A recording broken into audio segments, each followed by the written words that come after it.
Napoleon Hill एक American author है जिन्होंने नई सोच के मूवमेंट पर लिखा। इन्हें सक्सेस पर लिखने वाले महान ऑथर में से एक माना जाता है। थिंक एंड ग्रो रिच में ऑथर अपने कैरियर को सफल बनाने पर लिखते हैं। इस प्रोसेस के लिए पैसे की जरूरत और पर्सनल सेटिस्फेक्शन को समझाते हैं। इन सब के लिए वो थॉट्स और ब्रेन की साइकोलॉजी पावर को डिस्कवर करते हैं। सोचिए और अमीर बनिए। यह बुक आपको अमीर बनने का रास्ता बताती है। बुक की शुरुआत विचारों को लेकर होती है। अगर आपके पास एक दमदार विचार हो तो आप कुछ भी कर सकते हो। सोचकर कुछ भी किया जा सकता है। हमारा मस्तिष्क जो सोच सकता है वह कर भी सकता है। ऑथर यहाँ बताते हैं कि असफलता का जो मूल कारण होता है वह होता है अस्थायी पराजय के साथ मैदान छोड़ देना। अगर आप डटे रहते हो तो आपको फर्स्ट स्टेप में ऑथर बताते हैं सभी उपलब्धियों का शुरुआती कदम होता है सफल होने की इच्छा। यही हमारा पहला कदम है। यहाँ पर ऑथर कहते हैं कि इच्छा ही सब कुछ है। दौलत निश्चित रूप से आती है अगर उसे हासिल करने की इच्छा हो, ऐसी इच्छा जो हमारे दिल और दिमाग पर हावी हो जाए। ऑथर का छोटा बेटा जन्म से गूंगा और बहरा था। डॉक्टर ने कहा था कि वह कभी भी ठीक नहीं हो सकता है, लेकिन नेपोलियन हिल और उनकी पत्नी की प्रबल इच्छा थी कि वह बोले।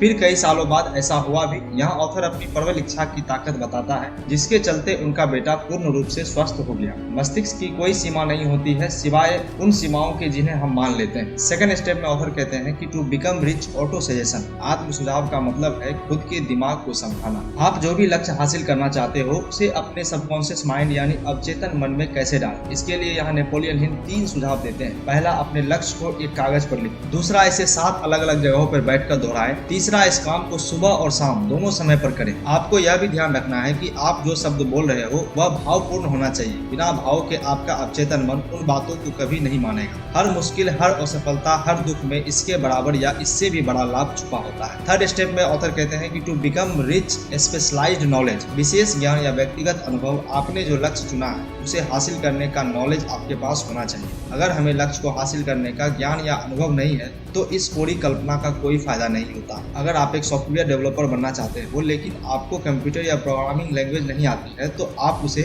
नहीं कर पाएंगे। यदि आपके पास उस चीज की स्पेशलाइज्ड नॉलेज नहीं होती है तो आप उस काम को नहीं कर पाएंगे। एक रास्ता मास्टरमाइंड ग्रुप का है। अगर आप एक मास्टरमाइंड ग्रुप अपने पास रखते हो यानी कि लोगों का ग्रुप जो उस काम का मास्टरमाइंड हो, तब आप उस टीम के सहारे कुछ भी काम कर सकते हो। इसका सबसे बेस्ट एग्जांपल है हेनरी फोर्ड जिन्होंने अपनी टीम के चलते $1 बिलियन की वर्ल्ड फेम कंपनी बनाई। फोर्थ स्टेप में ऑथर कहते हैं to become rich imagination a brain workshop. अगर इंसान किसी भी चीज की कल्पना कर सकता है तो वह उसकी रचना भी कर सकता है। अगर एक आदमी कल्पना कर सकता है तो उसके पास लग्जरी गाड़ी है तो उस बुक में बताए गए सारे स्टेप्स को फॉलो करके हासिल भी कर सकता है। यहाँ पर ऑथर एक युवा कल्पना शक्ति की बात बताते हैं जिसने विश्व प्रसिद्ध ब्रांड कोका कोला का फॉर्मूला बनाया था। उसके पास यह कल्पना नहीं था कि यह सॉफ्ट ड्रिंक कभी इतना बड़ा कंपनी बन सकता है, लेकिन जिस युवा को उसने यह फॉर्मूला बेचा था उस युवा के मन में था कि यह उसे पूरी दुनिया में बेचेगा। उसने यह कर भी दिखाया। फिफ्थ स्टेप में ऑथर कहते हैं कि to become rich the ability of decision making. निर्णय लेने की क्षमता का विकास करना यानी कि टाल मटोल करने की आदत पर विजय पाना। यह गुण हेनरी फोर्ड के सबसे उत्कृष्ट गुणों में से एक। वह निर्णय को तत्काल रूप से लेते थे, उस पर अडिग रहते थे। ऑथर कहते हैं कि राय दुनिया की सबसे सस्ती वस्तु होती है, इसलिए अपने निर्णय खुद ले। जो लोग निर्णय लेने की ताकत रखते हैं उन्हें पता होता है कि वह क्या करना चाहते हैं। निर्णय लेने में आत्मविश्वास जरूरी होता है जो बहुत कम लोगों में दिखाई पड़ता है। सोचिए और अमीर बनिए। द पावर ऑफ डिवोशन यानी लगन की शक्ति। लगन के पीछे कोई बड़ा अर्थ नहीं छुपा हुआ है, लेकिन यह गुण इंसान के लिए उतना ही महत्वपूर्ण है जितना कि स्टील बनाने के लिए कार्बन। आज अगर हम आधुनिक युग में टेक्नोलॉजी और इंडस्ट्री में सफल हुए लोगों पर नजर डालें तो हम देखेंगे कि उन सभी व्यक्तियों में एक कॉमन क्वालिटी होती है। उन सभी को अपने काम में लगन होती है। नेपोलियन हिल बताते हैं कि लगन को कैसे विकसित किया जाए। इसके लिए 4 रास्ते अपना सकते हो। पहला, निश्चित लक्ष्य। दूसरी, निश्चित योजना, एक गुड प्लानिंग। तीसरा, एक सकारात्मक दिमाग, एक पॉजिटिव माइंड। चौथा, एक या एक से अधिक लोगों का संगठन, एक वेरी डिटरमाइंड ग्रुप जो हमेशा